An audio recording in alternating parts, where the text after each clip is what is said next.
दोस्तों रिसेंटली मैंने Berlin syndrome नाम की एक Australian French psychological thriller horror movie देखी है जो कि मेलेनी जूस्टर द्वारा रचित नॉवल बर्लिन सिंड्रोम पर बेस्ड है। ये मूवी 2017 में रिलीज हुई थी और मूवी के डायरेक्टर हैं केट स्कॉटलैंड। अगर इस मूवी के रेटिंग्स की बात की जाए तो IMDb पर इस मूवी को मिले हैं 6.3 स्टार्स आउट ऑफ 10 और रॉटेन टोमेटोज पर ये 75% फ्रेश है विद ऑडियंस स्कोर 52%। आज के इस वीडियो में हम इसी मूवी की कहानी को जानते हुए इससे जुड़े कुछ थ्योरीज पर भी बातें करेंगे। तो आप सभी अपने अपने हेडफोन्स पहन लीजिए और चलिए शुरू करते हैं आज की इस वीडियो को।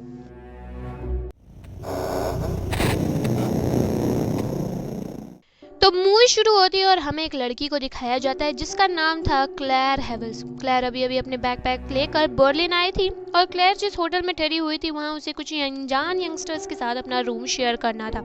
अब यहाँ से हमें रात का समय दिखाया जाता है जब क्लेयर होटल की रूफटॉप पर जाती है जहाँ उसकी रूममेट के साथ कुछ यंग लड़के ड्रिंक और स्मोक कर रहे थे। वो लोग क्लेयर को भी इनवाइट करते हैं और थोड़ी देर बातचीत के दौरान हमें पता चलता है कि क्लेयर एक इंट्रोवर्ट टाइप की लड़की थी और इसीलिए वो अपनी लाइफ में कुछ नया एक्सपीरियंस करने के लिए बर्लिन आई थी। इन सब की बातें यहाँ सुबह तक चलती है जिसके बाद वो सब अपने अपने रास्ते निकल जाते हैं। क्लेयर को वहाँ सब कुछ बहुत फैसिनेटिंग लग रहा था और वो सभी चीज़ों की बहुत ध्यान से देखकर फोटोज क्लिक कर रही थी। वहाँ घूमते घूमते क्लेयर जा पहुँचती है एक लाइब्रेरी में जहाँ उसे एक न्यूड आर्ट मैगजीन मिलती है और क्लेयर इस बुक को पढ़ने के बाद वहाँ से निकलती है। लाइब्रेरी से निकलने के बाद क्लेयर एक आदमी से टकरा जाती है जिससे उस आदमी की सारी बुक्स नीचे गिर जाती है। क्लेयर उस आदमी की बुक्स उठाने में मदद करती है और वो आदमी भी क्लेयर पर बिल्कुल भी गुस्सा नहीं करता बल्कि वो क्लेयर से बहुत ही हम्बल तरीके से बात कर रहा था। इस आदमी का नाम था एंडी और क्लेयर को यहाँ एंडी का बिहेवियर काफी अच्छा लगता है। यहाँ हमें पता चलता है कि एंडी एक स्कूल टीचर है जो कि लिटरेचर पढ़ाता है। क्लेयर और एंडी एक दूसरे से बात करते हुए पूरा दिन एक दूसरे को कंपनी देने का प्लान करते हैं। एंडी बर्लिन शहर को बहुत अच्छे से जानता था इसीलिए वो क्लेयर को गाइड करता है। घूमते घूमते एंडी और क्लेयर एक बहुत शांत और खूबसूरत रेसिडेंशियल एरिया में पहुंचते हैं और यहाँ एंडी बताता है कि उसकी माँ उसे बचपन में यहाँ अक्सर लाया करती थी। यहाँ क्लेयर भी एंडी को बताती है कि उसे घूमना बहुत पसंद है और घूमने से उसे बहुत खुशी मिलती है, लेकिन एंडी का मानना ये था कि खुशी एक छोटे से घर में भी मिल सकती है और इसके हिसाब से इंसान को खुशी पाने के लिए घूमने की ज़रूरत नहीं है। यहाँ ये दोनों एक अच्छा टाइम स्पेंड करके अपने अपने घर निकल जाते हैं। अब रात के समय हम क्लेयर को अपना कैमरा चेक करते देखते हैं जहाँ वो अपनी खींची हुई फोटोज को देख रही थी और इन्हीं में से एक फोटो में एंडी भी आ गया था जिसे देखकर क्लेयर स्माइल करने लगती है और यहाँ हमें रियलाइज होता है कि क्लेयर एंडी को पसंद करने लग गई थी। अब अगले दिन क्लेयर फिर से घूमने निकलती है पर अब वो यहाँ एंडी को मिस कर रही थी और इसीलिए एंडी को देखने की उम्मीद लेकर वो फिर से उसी लाइब्रेरी में जाने का डिसाइड करती है। जब क्लेयर लाइब्रेरी के बाहर पहुंचती है तो टू हर सरप्राइज एंडी वहीं पर था और इतना ही नहीं एंडी वही न्यूड आर्ट मैगजीन पढ़ रहा था जिसे पिछली बार क्लेयर ने पढ़ा था। एंडी और क्लेयर आज का दिन भी साथ बिताने का प्लान करते हैं और आज उनकी बातों से हमें पता चलता है कि क्लेयर ऑस्ट्रेलिया के एक सिटी से थी और वो एक रियल एस्टेट फोटोग्राफर थी। क्लेयर एक इंट्रोवर्ट थी और उसे अपनी लाइफ में कुछ चेंज चाहिए था इसीलिए वो बर्लिन अकेली आई थी। बात करते करते एंडी की नजर क्लेयर के पेंडेंट पर पड़ती है जिसे देखकर एंडी थोड़ा जेलस टोन में क्लेयर से पूछता है कि क्या उसे वो पेंडेंट उसके किसी बॉयफ्रेंड ने दिया है, जिस पर क्लेयर बताती है कि वो पेंडेंट उसकी मॉम ने उसे दिया है एज अ गिफ्ट। उस पेंडेंट को वो अपना सेफ्टी चार्म मानती है। ये सुनकर एंडी थोड़ा रिलैक्स हो जाता है और इस तरह वो दोनों पूरा दिन एक साथ बिताते हैं। शाम को एंडी क्लेयर को अपने अपार्टमेंट में आने के लिए इनवाइट करता है। एज एक्सपेक्टेड क्लेयर एंडी के घर जाने के लिए तैयार हो जाती है। एंडी का अपार्टमेंट बहुत सुनसान जगह पर था और उसकी बिल्डिंग भी देखने में काफी पुरानी लग रही थी, मतलब शायद कई सालों से इसमें रिपेयरिंग भी नहीं हुई थी। ये दोनों ऊपर जाते हैं जहां एंडी क्लेयर को अपने रूम अपार्टमेंट दिखाता है। ये रूम्स काफी सिंपल थे और वहाँ आसपास किसी भी तरह का कोई शोर भी नहीं था। ये दोनों रात में डिनर करने के बाद इंटीमेट होते हैं। इसी दौरान क्लेयर और एंडी एक दूसरे को कन्फेस करते हैं कि वो दोनों एक दूसरे को लाइक करते हैं। यहाँ क्लेयर कहती है कि I wish I could stay here, यानी काश मैं यहाँ रुक पाती। अगले दिन जब क्लेयर की आंख खुलती है तो एंडी रेडी होकर अपने लेक्चर के लिए जा रहा था। यहाँ क्लेयर थोड़ा और आराम करके वहाँ से निकलने का डिसाइड करती है। एंडी के जाने के थोड़ी देर बाद क्लेयर वहाँ से जाने के लिए रेडी होती है, पर उस अपार्टमेंट का डोर बाहर से लॉक्ड था।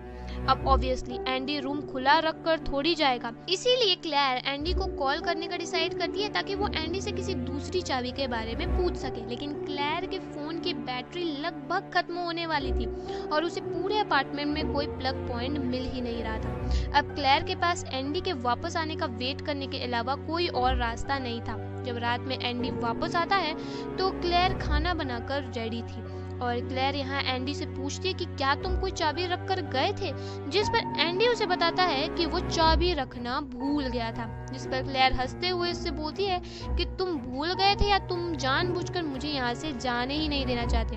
एंडी और क्लेयर दोनों इस बात पर हंसते हैं और डिनर करके दोनों सोने चले जाते हैं। अब इस पॉइंट पर हमें तो ये समझ आ गया था कि एंडी क्लेयर को घर से जाने नहीं देना चाहता था और क्लेयर की बेवकूफ़ी तो हम देख ही रहे हैं कि कैसे वो एक स्ट्रेंजर पर आंख मूंद कर भरोसा कर रही थी। अब अगले दिन एंडी अपने लेक्चर पर जाने से पहले क्लेयर को चाबी देकर जाता है और उसके जाने के थोड़ी देर बाद क्लेयर अपने लिए ब्रेकफास्ट बनाती है और उसे टेबल पर वही लाइब्रेरी की न्यूड आर्ट वाली बुक मिलती है जो वो उस दिन पढ़ रही थी।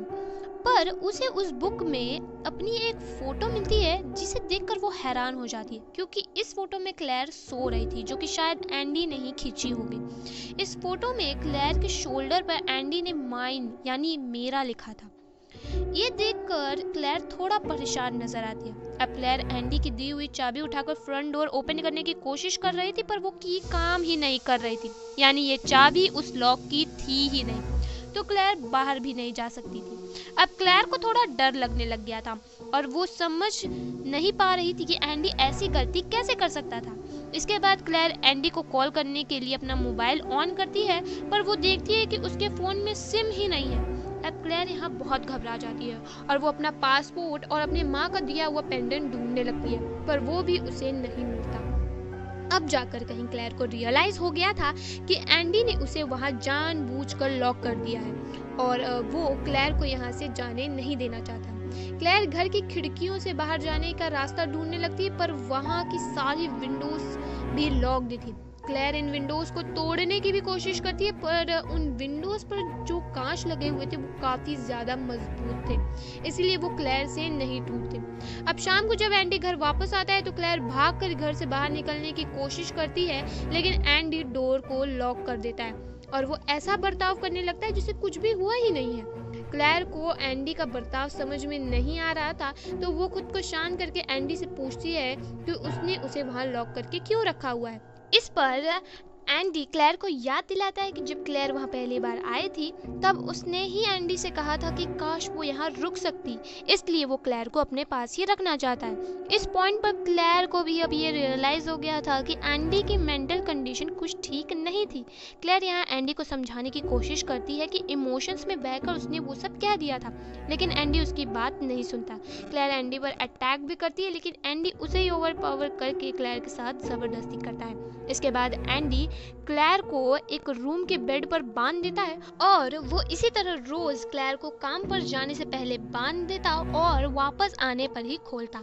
एंडी अपार्टमेंट की चाबी को एक छोटे से सेफ बॉक्स में रखता था, जिसे वो रोज अपने साथ काम पर लेकर जाता था और घर आने के बाद उस पर एक न्यूमेरिक लॉक लगाकर रख देता था। ऐसे ही एक रात जब एंडी क्लेयर को खोलता है तो वो शावर लेने जाती है, जहाँ बाथ टब के बॉटम में से उसे किसी लड़की के बाल मिलते हैं और इससे देखकर एक बात तो क्लियर हो गई थी कि क्लेयर अकेली लड़की नहीं थी जिसे एंडी ने वहाँ लॉक करके रखा था। एंडी वहाँ एक रूम को हमेशा लॉक ही रखता था, जिसमें शायद दूसरी लड़की की डेड बॉडी होगी या उससे रिलेटेड कुछ सामान रखा हो सकता था। आगे क्लेयर के रिक्वेस्ट करने पर अब एंडी उसे बांध कर नहीं रखता था, क्योंकि वैसे भी उस लॉक्ड अपार्टमेंट से भाग पाना मुमकिन नहीं था। धीरे धीरे काफी समय बीत गया और जब क्लेयर विंडो के बाहर देखती है तो उसे रियलाइज होता है कि सीजन चेंज हो रहा था और अब सर्दियां आ रही थी। इससे क्लेयर ये समझ जाती कि वहां बंद रहते अब उससे 1 महीना हो गया था। अब तक क्लेयर पूरी तरीके से टूट चुकी थी और अब वो ऐसा बिहेव करने लग गई थी मानो सब कुछ उसके लिए नॉर्मल है। एक दिन जब एंडी घर वापस आता है तो वो देखता है कि क्लेयर एक पजल सॉल्व कर रही थी जो कि एंडी ने ही उसे कुछ दिन पहले गिफ्ट किया था।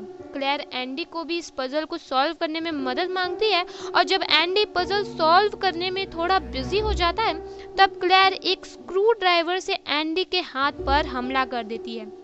यानी क्लेयर ने अभी तक हार नहीं मानी थी और वो बस नॉर्मल रहने का नाटक कर रही थी ताकि मौका मिलते ही क्लेयर वहां से भाग सके।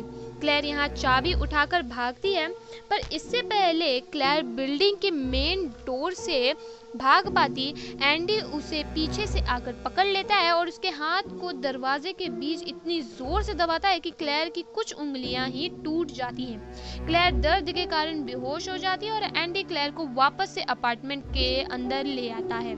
तो आगे ऐसे ही कुछ और समय बीतता है और क्लेयर एकदम शांत हो जाती है और जो एंडी उससे करने के लिए कहता है वो वैसे ही करती है। अब धीरे धीरे एंडी क्लेयर की तरफ इंटरेस्ट खोने लग रहा था। वहीं दूसरी तरफ वो अब अपनी ही एक स्टूडेंट फ्रैंका की तरफ अट्रैक्ट होने लग गया था।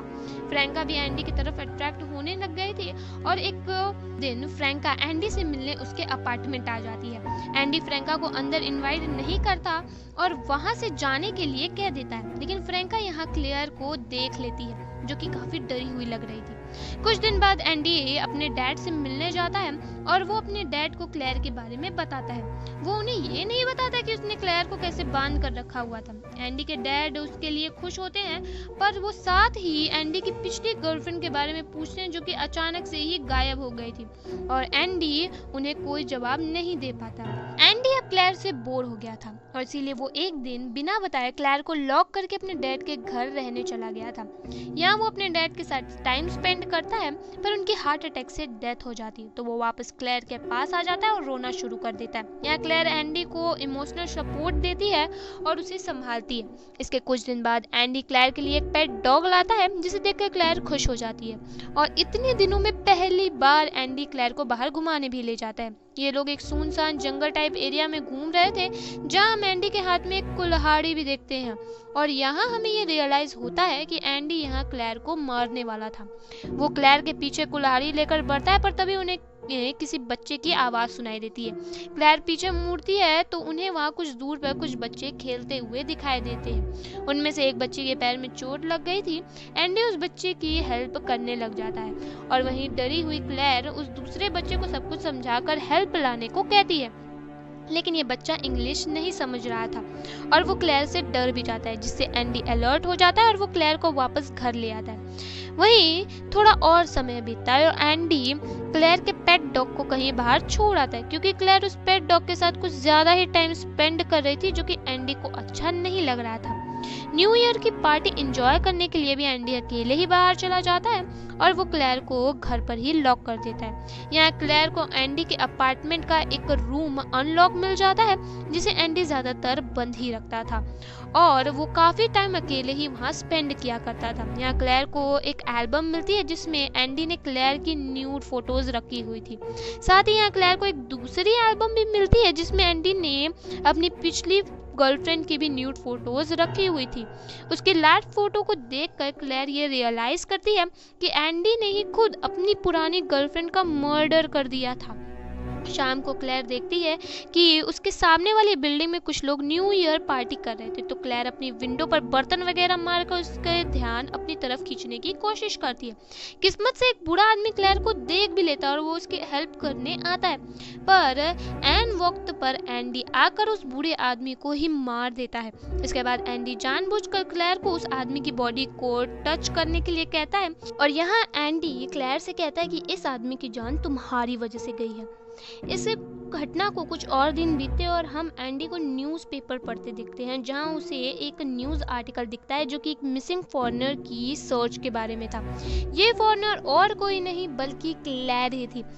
अब वो क्लेयर को अपना सामान पैक करके निकलने को कहता है, पर क्लेयर यहाँ समझ गई थी कि या तो एंडी उसे कहीं और ले जाकर लॉक कर देगा या फिर उसे मार देगा, और इसीलिए वो बर्नर पर चुपके से अपना हाथ ही जला लेती है और एंडी अंदर दवाई लेने जाता है। और मौका का फायदा उठाकर क्लेयर अपनी एक फोटो फ्रैंका की नोटबुक में डाल देती है, जो कि बाकी बच्चों की नोटबुक के साथ रखी हुई थी, जिन्हें एंडी घर पर चेक करने के लिए लाया था। इसके नेक्स्ट सीन में हम एंडी को क्लास में सभी बच्चों को उनकी नोटबुक्स वापस करते देखते हैं। तो फ्रैंका को क्लेयर की वो फोटो मिल जाती है अपनी नोटबुक में। वो क्लास में बहाना बनाकर सीधा क्लेयर की मदद करने के लिए भागती है, लेकिन गलती से उसकी नोटबुक से क्लेयर की वो फोटो क्लास में ही गिर जाती है और बाकी के बच्चे उसे देखकर शोर मचाने लगते हैं। एंडी उनसे फोटो लेता है और वो समझ जाता है कि फ्रैंका कहाँ गई है। एंडी जब अपार्टमेंट पहुंचता है तो उसे मेन डोर खुला दिखता है और तभी उसे ऊपर के रूम से कुछ आवाज सुनाई देती है और एंडी ऊपर चेक करने जाता है। यहाँ हम क्लेयर को रूम में ही छिपा देखते हैं। इसका मतलब ये था कि ऊपर फ्रैंका थी। अब इससे पहले एंडी फ्रैंका को ऊपर ढूंढ पाता, क्लेयर एंडी को नीचे से आवाज लगाती है। जब एंडी नीचे आकर अंदर जाता है तभी क्लेयर मेन डोर बाहर से बंद कर देती है और एंडी वहीं अंदर लॉक हो जाता है। बाहर आकर क्लेयर बहुत रोती है और वो अपनी माँ का दिया हुआ पेंडेंट पहन लेती है। इसके बाद वो ऊपर फ्लोर पर छिपी फ्रैंका को लेकर यहाँ से निकल जाती है और यहीं पर मूवी खत्म हो जाती है। तो दोस्तों ये थी बर्लिन सिंड्रोम की कहानी और मैं आपको मूवी से रिलेटेड कुछ बातें बताऊंगी। तो मूवी एकदम स्ट्रेट फॉरवर्ड थी, जहां एंडी अपने मेंटल इलनेस के कारण क्लेयर को अपने पास बांधकर रखना चाहता था। वहीं क्लेयर जो कि एक इंट्रोवर्ट थी और जिसके लिए बाहर की दुनिया काफी न्यू थी, उसे सारी चीजें फैसिनेट कर रही थी और अपनी मासूमियत में वो एंडी की तरफ अट्रैक्ट होकर फंस जाती है। जैसे मैंने आपको शुरू में ही बताया कि ये मूवी मेलेनी जूस्टर की नॉवल बर्लिन सिंड्रोम पर बेस्ड है और ये नॉवल मेलेनी जूस्टर की पहली नॉवल थी। इसे पढ़ने वाले कई रीडर्स क्लेयर की सफोकेशन और उसके दर्द को महसूस कर पा रहे थे। ये स्टोरी एक सीरियस मेंटल इलनेस को दर्शाता है, जो कि इस मूवी के टाइटल से ही क्लियर था। ये था स्टॉकहोम सिंड्रोम को दर्शाता है, जो कि एक तरह का मेंटल स्टेट है जो कि उन लोगों का हो जाता है जिन्हें कोई बंद करके रखता है और बीतते टाइम के साथ उनका ब्रेन वॉश कर देता है। ऐसे में होस्टेजेस अपने कैप्चर से ही इमोशनल बॉन्ड कर लेते हैं और इसीलिए उनसे आसानी से भाग भी नहीं पाते। मूवी में क्लेयर के साथ भी ऐसा ही होता है, जहां वो एंडी के साथ इमोशनली बॉन्ड कर गई थी और इसीलिए जब एंडी के डैड की डेथ हुई तो क्लेयर ने ही एंडी को इमोशनली सपोर्ट किया। पर क्लेयर एंडी की प्रीवियस गर्लफ्रेंड की तरह नहीं थी और वो खुद के लिए लड़ी और जब उसने एंडी को रूम में लॉक किया और अपनी माँ का दिया हुआ पेंडेंट पहना तो ये सीन इस बात को डिपिक्ट कर रहा था कि क्लेयर ने अपनी हिम्मत और बहादुरी से ना सिर्फ एंडी को हराया बल्कि एंडी से और भी लड़कियों को शिकार होने से बचाया। अब क्लेयर स्ट्रॉन्ग थी और अब वो अपनी लाइफ में किसी भी मुसीबत का सामना कर सकती थी। तो दोस्तों यही थी बर्लिन सिंड्रोम की फुल एक्सप्लेनेशन। हम मिलते हैं नेक्स्ट संडे कैसी ही कहानी कैसी ही वीडियो के साथ। तब तक के लिए बाय बाय।